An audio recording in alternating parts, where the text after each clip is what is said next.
namhlanje ukhona uMiss Ouma Ledwaba okaqhamuka kwa Research and Knowledge Manager from Theatre. Sizocela ukuthi eze ngaphambili naye sizozwa ukuthi usiphathelene namhlanje. Please asimshayeleni ke isandla uMiss Mashobane.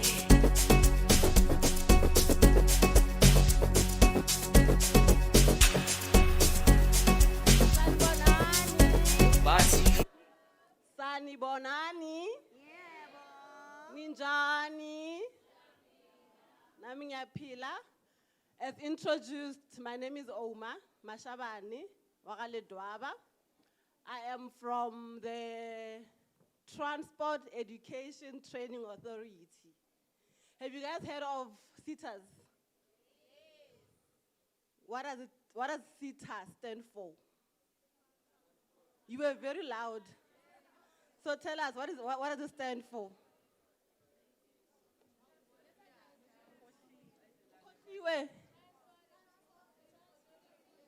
No, CETA, not Tita, CETA. You talked in CETA, guys. So because you know what Tita stands for, just replace the transport with something else that starts with an S. South Africa. Okay, the CETA stands for Sectoral Education Training Authority, right? So sectoral sectors of the economy. Ne?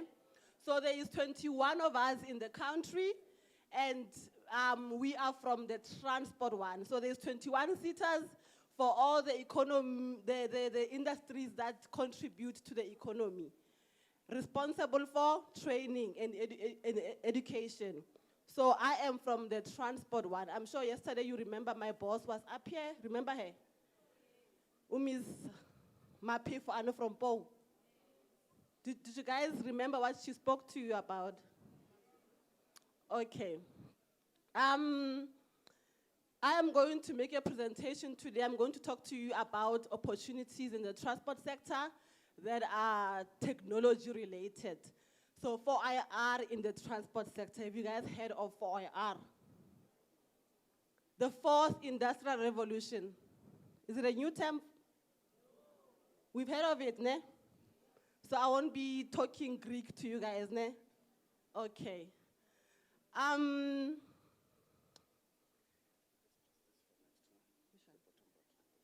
thank you. So this is my presentation outline, guys. I'm going to take you through the overview of TITA. I will talk to the fourth industrial revolution.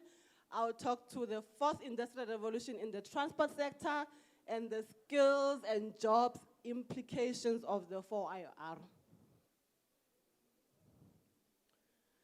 So as I've mentioned that we are one of the 21 CETAs and we are the transport CETA. We, as CETAs, were established in terms of the Skills Development Act of 1998, and we report to the Department of Higher Education, Science and Technology, and as a transport CETA, we are responsible for the skills development in the transport CETA. So the mining CETA will be responsible for skills development in the mining CETA. Kanjalo, ne? In the transport sector, we have demarcated the sector into 8 subsectors, and they are, as you can see them on the screen, we have the aerospace. You know what the aerospace one deals with? Do you know? So all the aeroplanes, everything that operates on air is aerospace. We also have the forwarding and clearing. We have the freight handling. We have maritime. All businesses happening in the ocean falls under the maritime subsector. There's a rail one. There is a road freight, trucks, and then road passenger, buses, and the taxi subsector. Is there a subsector here that you guys have never heard of? You are aware of these 8 subsectors, ne? Forwarding and clearing. So somebody here said they've heard of all the 8 subsectors. Do you guys know what forwarding and clearing is for? You don't know?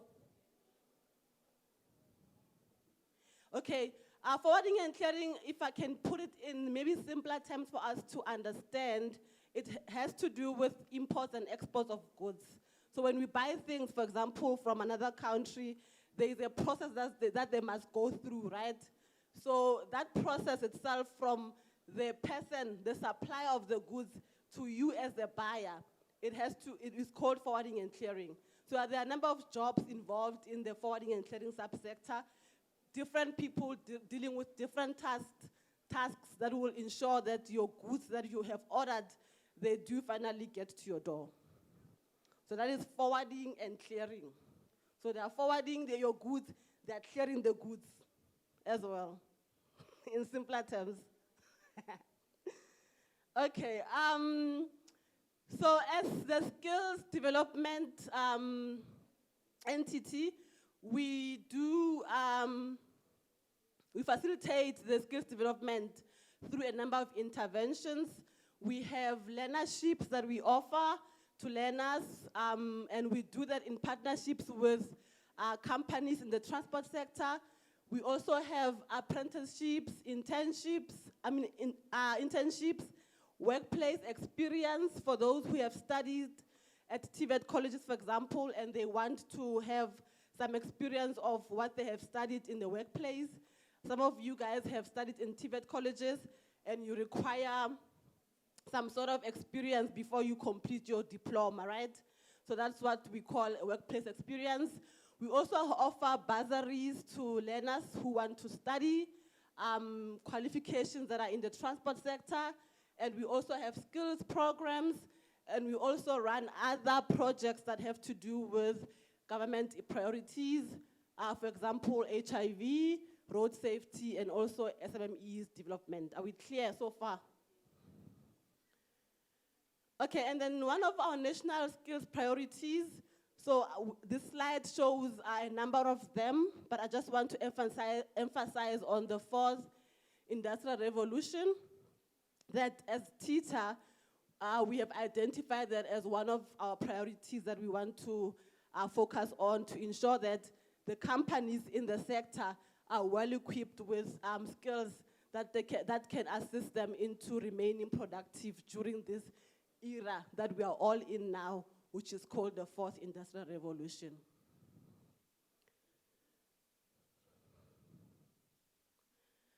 So there's a question there saying, what is industrial revolution? So to explain this in simpler terms, during the first industrial revolution, back in the days, remember we used to have tractors. Did we have electricity back in the days? So when we moved now to civilization and we had electricity, we were living in an era of the second revolution. And then there was an introduction of IT, electronics, automation systems. That was in the third revolution. So now in the fourth industrial revolution, in this one, the slide there says that our current period of rapid technological growth, which changes the way we live and work by bringing advanced technologies and blurring the lines between the physical, digital, and biological worlds. So by blurring the lines between digital, physical, and biological, we mean that if you guys can just think a bit now, you will know that there are things nowadays that as human beings, we can do them, but there are other systems that can do the same things that we can do as human beings, which was not there previously. Are you aware? We have robots, and we have the internet that can research for us, instead of us just going to research like in physical, asking people what is going on in a different area. Instead, we can do that on the internet, right, with our phones. We all have smartphones here, don't we? Yes, we have so many things. Washing machines, like, those are also one of the technologies that were introduced that does work that used to be done by human beings, but now we have different systems that can do the same thing that we do. I know it's a bit scary. Some of you might be thinking, oh, in a few years' time, we might be obsolete as people. We might be redundant as people. The machines are going to take over. Are you guys thinking that? Oh, shame. Okay, I've got news for you then. So these are some of the 4IR technologies that we have. We've got artificial intelligence. I spoke about robotics. There's 3D printing. There is blockchain. There is also big data analytics. So those are just the few technologies that I'm just mentioning now, for example. And then this slide here, it says a changing world of work. So this slide can also be problematic for us as people when we look at it, because it's showing that in 2018, 71% of tasks that are done at a workplace were done by what? By human beings, by us, people. And then 29% was done by machines. So at that time, we were okay. We were dominating the workplaces as human beings. But in 2022, 58 is done by human, 42 by machine. That is when 4IR was hitting us now. And then they are projecting that in 2025, how many years to come?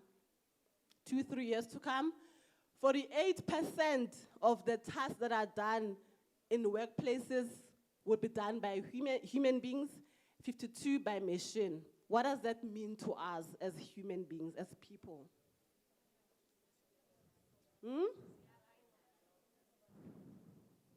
Retrenchments, not necessarily. So I don't want you guys to look at this as a threat to job opportunities.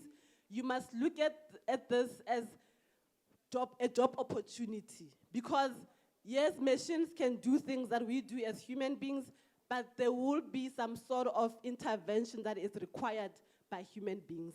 I guess they cannot be 100% human beings. There are things that they can do. There are machines that need, when they perform tasks, they need a touch of a human being for them to function effectively, right? So as young people, we need to start now thinking of what can we do. Let's stop thinking about what we could do in 2018, because times have moved and times are still moving. Let's think about what we can do in a work place where machines are operating 52% of the tasks. How can we make sure that we still remain relevant in those jobs? And there are opportunities. So we must stop going to school and studying for qualifications that are going to make us become redundant in the future. We must start looking at technological careers, qualifications, and equip ourselves with technology, because technology is the future, guys, right? So don't be scared. No one is going to get retrenched. There will just be a change of what we used to do to something else. We must just move from what we are used to do to this stage where things are done differently, right? Okay, the fourth industrial revolution in transport sector now. So I'm going to touch on 1 or 2 technologies that are affecting the transport sector in all the 8 subsectors that I've spoken to before. So the first one, I talked about aerospace, the aeroplanes, everything that moves goods and passengers by air. And this is one of the technologies that is now currently buzzing in that subsector, drones. Have you guys heard or have you guys seen drones before? Yeah, so you need to start thinking of any qualification in the drones area. You can be a drone pilot, And here on the slide, I'm also showing what other things that the drone can do. It says that what is a drone? It's an aircraft without any human pilot, crew, or passengers on board, but is controlled by who? By a person. Obo? So even though the drone is a 4R technology, there is a person that must control the drone. So you go and study to be a drone pilot. Obo? So not all opportunities lost. They can be used to monitor infrastructure projects or optimize crop performance or deliver goods. So the pictures up there that I'm showing you guys, the first one on the other side is my left-hand side. It's showing drones. They are sort of watering but below there's crops. So what we used to do before, if we have crops like that, there will be human beings there working in the farms. So now the same thing can be done by drones, but those drones are not flying themselves. There's a pilot. So you can still be a farmer, you can still do this nurturing of crops, sitting in an office, operating this drone, instead of you going in the field and getting yourself dirty. Yabo? And then the middle picture is a picture of a drone. It's carrying a package. Yabo? So instead of let's say you are a company and you are delivering goods and the packages are small that they can be carried by a drone, you don't have to have somebody driving, being struck subjected to traffic on the road. They can instead use a drone to go deliver the goods to your customers. And then the other one is a police. Instead of having physical policemen, in our areas, we can use drones to monitor the areas.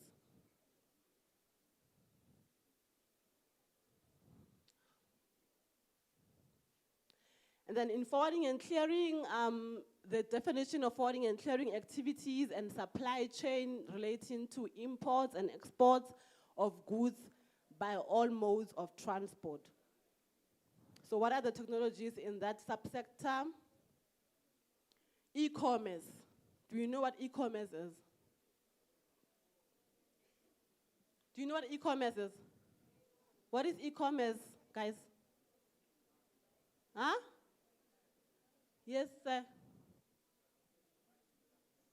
He says buying products online. Do we agree with him? We do, ne? So that is e-commerce. Digital transformation encourages e-commerce, buying and selling of goods and services over an electronic network, primarily the internet. So the introduction of e-commerce, which we have seen a lot during COVID. Remember during COVID lockdown, we were not allowed to go to shops. So a lot of us were buying goods and services using the internet. So that was e-commerce, and it's still very prominent in our lives right now. Some of us do not prefer to go to shops anymore. We still are inclined to using e-commerce than doing physical shopping. And then there's also something called blockchain. When I talked about technologies in the transport sector or in 4IR, I also referred to blockchain. It says it's a system of recording information in a way it makes it difficult or impossible to change, hack, or cheat the system. So the process of forwarding and clearing, as I've explained, movements of goods from the supplier to the end user. So there are different tasks or different processes that this specific good must pass before they get to you as a consumer. So to eliminate things like the goods being hacked or the system or the system that are used to capture the ledger for those goods being hacked, there is now a technology called blockchain. You can please Google on it and find out more about it. There are also opportunities or qualifications that you can go and study for in blockchain and be one of the experts that can help in this subsector of forwarding and clearing. Freight handling. Freight handling, it's the handling, storage, and stock control of cargo through seaports, airports, distribution, and centers. So if you guys have been to the harbors in the country, you'll see there will be like factories, right? Whereby when we get goods by sea, they are being stored in those warehouses. Sorry, not factories, warehouses. They are stored there, and when they have to move, there are people in the warehouses working. Some will be packing the goods. Some, when the goods must be transported, they offload the goods, right? You are familiar with that process or that subsector. So let's see what are the technologies in that subsector. Automated smart warehouses. So now we have what we call smart warehouses, whereby the same people that that used to carry a box of whatever goods and put it on a shelf. Some will have to even use forklifts to pick up the goods and shelf them. Now we have robots, we have artificial intelligence in those warehouses. We even have warehouses now that are fully automated, where there is no single person in that warehouse, it's just machines. And the work gets done the way it used to be done when there were human beings. But do you think that is just happening, Jay, with the machines? Do you think it's happening without somebody behind the scenes controlling? So there must be a qualification that will assist you to be that behind the scene person that will be operating the fully automated warehouse. So you can go and study robotics, you can study artificial intelligence, and you will be able to be placed in jobs like that, where you get to work in an automated warehouse. So that is just a demonstration of what happens in a warehouse where we have robots. Those things at the bottom are robots. They are carrying the goods.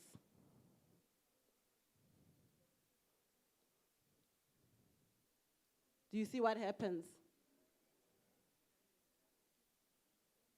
But like I've said, there is somebody behind the scenes doing the human intervention that is required by these robots to be able to do what they're doing. Now, maritime. So who can guess what happens in maritime now in terms of OIR?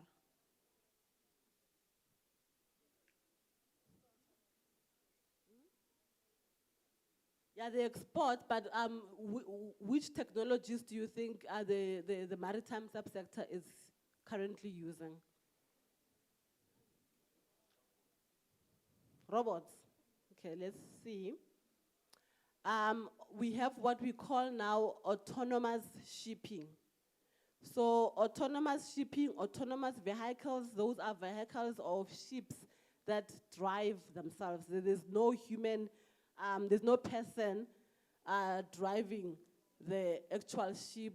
The ship has been driven by technology, by artificial intelligence and other technologies. Nizosebenza. I told you guys, you need to just have this mindset of thinking, okay, fine, now things are done differently. What can I do to fit in this now different world, which has a lot of technology? You guys enjoy having smartphones, and you enjoy having smartphones and getting information at the tip of your fingers in your hands. So the same thing that you are doing with your smartphones, the companies in the different sectors also want to have some processes whereby things, the things that are done in those companies do not take as long as they would take when it's done by humans. Or they have processes where they want to now eliminate the dangers that can come with human beings working in those companies like the one that I've just shown you guys, where I said in a warehouse you'll find that people will be climbing on stairs to shelf parcels. Ne? You can fall while you are there on a shelf. So now they created a robot to be the one picking up these things and putting them out there. And then we're not the one that used to be the one climbing there, scared, maybe you fall. You can now work behind the scenes and be the one assisting that robot to pick that thing and put it up there. Now, as a human being, you are now safe. Yabo? And it sure pays more money because you will be learning technology. Because surely to pick up something and put it here and sit behind the scene and work on a computer and assist a robot, that is something else, right? So it will pay more. So let's go and try and look at these opportunities, guys.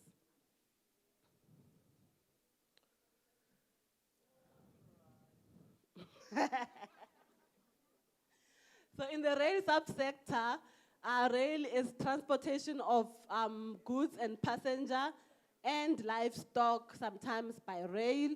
And the technologies there are also autonomous trains that are driven by themselves and no human intervention. We also have digital scheduling. In the past, we used to pay, when we go on trains, you will pay, you will buy your ticket from someone else. So now you've got systems where you can buy online, get your ticket. When you get there, you show there may be a proof of your payment and you go in. There's no one now assisting you with buying the ticket. We also have the 3D printing, which is used to manufacture rail tracks. So some of the parts on the rail tracks, they're exported. We don't have them in the country. So if there is a rail that is not functioning well and there's a part that is needed to fix it, for us to wait for that part to be exported, we don't have to do that anymore. We have what we call 3D printing, which we can use to manufacture those parts that we used to export. Now we can manufacture them in our own country. So that is also an opportunity for you to go and study 3D printing and be able to be that scarce skill of manufacturing parts that we used to export previously, to import previously. In the road freight subsector, the movement of goods via road, our trucks, opportunities there, which this is one of the subsectors that grew a lot when this 4IR was introduced, or grew a lot during COVID-19. Do you know why? Huh? You don't know why? Do you see a picture there on the slide? What is that? Ini? Stu-tu-tu-ne? Okay, what is institutu are used for in nowadays? How often do you guys see institute? And where deliver, ne? Yes. So you can sit at your home and buy yourself food, and this thing will come delivering, of course, with somebody driving it, deliver the goods to you, ne? So this scooter motorcycle drivers, this is this is one of the top scarce or top hard-to-fill vacancies in the TITA list. So we have identified this because companies in the road freight, they want scooter drivers because they have seen how business has increased as a result of people buying goods online and food online. Therefore, they need more drivers that can deliver for them. Have you guys thought of being scooter drivers? You haven't? Not interested? Not even? But now you know there's a need. So you guys you can't sit and say, I'm unemployed when you know there's a need for scooter drivers. Sometimes, guys, let's not be choosy. And it, yes. Go drive a scooter. Come to TITA. We have opportunities where we can give you an opportunity to go and be trained as a scooter driver and be placed, and also be empowered to start your own business as a scooter driver. So you won't be working for somebody else. You'll have your own scooter. You'll be linked to different retailers, different businesses that require the services of scooters delivering. Ne? So think about it. Maybe it's not an attractive opportunity, but it's an opportunity to ne? So road passenger, I'm gonna run very fast now because my time is almost up. Road passenger has to do with buses. It's the transit of passengers through bus transport, and the opportunities there also, I spoke about digital payments and digital ticketing.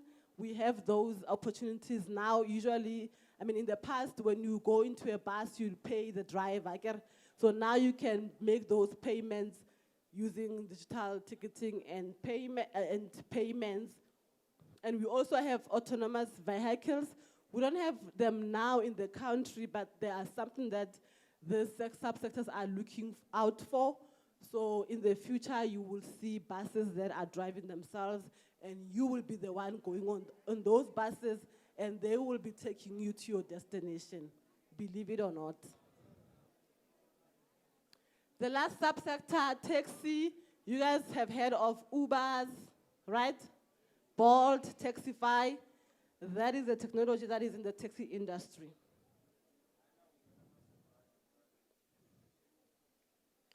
So skills and jobs implications for the 4IR. This slide, guys, I would suggest or I would advise that you take a picture of this slide, because this slide shows you the top 10 emerging jobs in the transport sector and the top 10 declining jobs. So if you are looking into studying this year or in the future, you need to look at the top 10 emerging jobs. These are the jobs that are in demand right now, or in demand as a result of 4IR. And the other jobs, I'm not saying you must not look into them, but you look into them thinking that in the future, because of technology, they might be redundant. So you don't want to go study something that will be redundant. So let's just take note of the top 10 emerging jobs.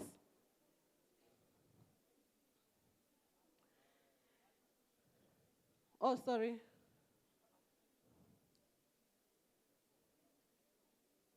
Okay, I'm gonna move now. This slide, it talks to the obsolete skills or occupations. So the occupations that you see on the slide here are occupations in the transport sector. But this slide is basically saying to you that for bus drivers, for example, there's a probability of 67% that this job will be computerized in the future. Remember I talked to you about buses that will be driving themselves. So if you want to be a bus driver, you need to start thinking again, because in the future, that job will be automated. It will be computerized. Ne? So you can take a note, take a screenshot of this so that you remind yourselves of the occupations that we currently have in the transport sector that would be greatly affected by 4IR in the future. This is my last slide, guys. This slide is top 10 occupations right now at TITA or in the transport sector that we have identified with the stakeholders in the transport sector to be the occupations that are in demand. Ne?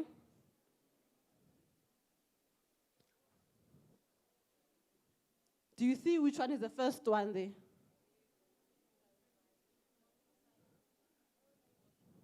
Motorcycle. Remember what I said about motorcycle, scooter drivers? So don't look down on those scooter drivers. Go and empower yourself and get a qualification of being a scooter driver. And get yourself a scooter driver license, guys. It's not that difficult. And You will see when you have it, you will have a lot of doors opening for you. And I said, it is not only you going to be delivering for somebody else, you can start your own business. And us at Tita, we can assist you with it. Please. Okay, I'm going to end my presentation here. I hope you guys listened. I hope you took note. I just have one last announcement. Yesterday, ma'am, Mapifu Ano from Pong, my boss, she mentioned opportunities that we have for you here at this event. You know, Tita is one of the sponsors for this beautiful event, right? Please clap hands for us.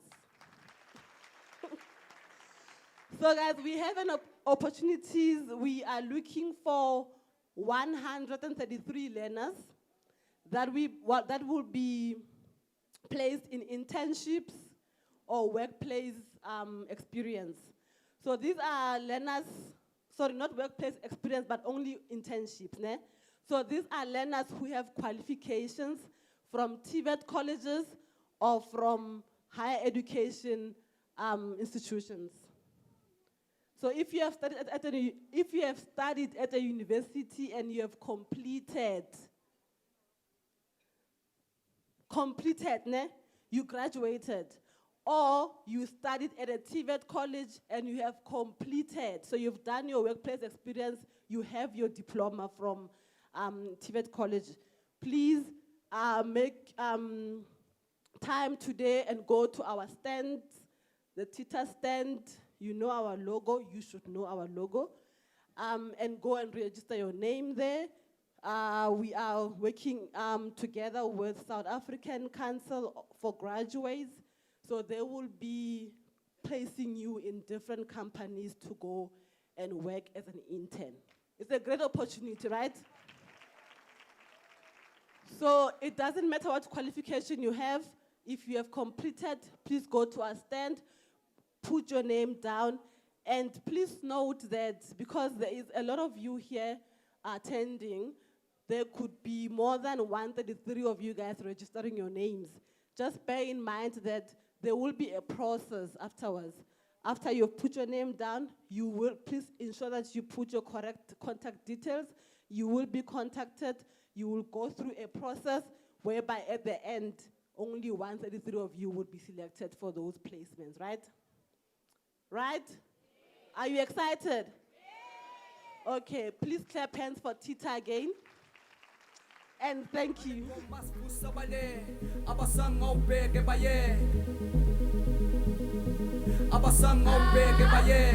Namhlanje yobambana ngamanqi nasekasiso bayenzela ifili ngathi angizwani senti hlehla banovalo kusala banesibili namhlanje yobambana ngamanqi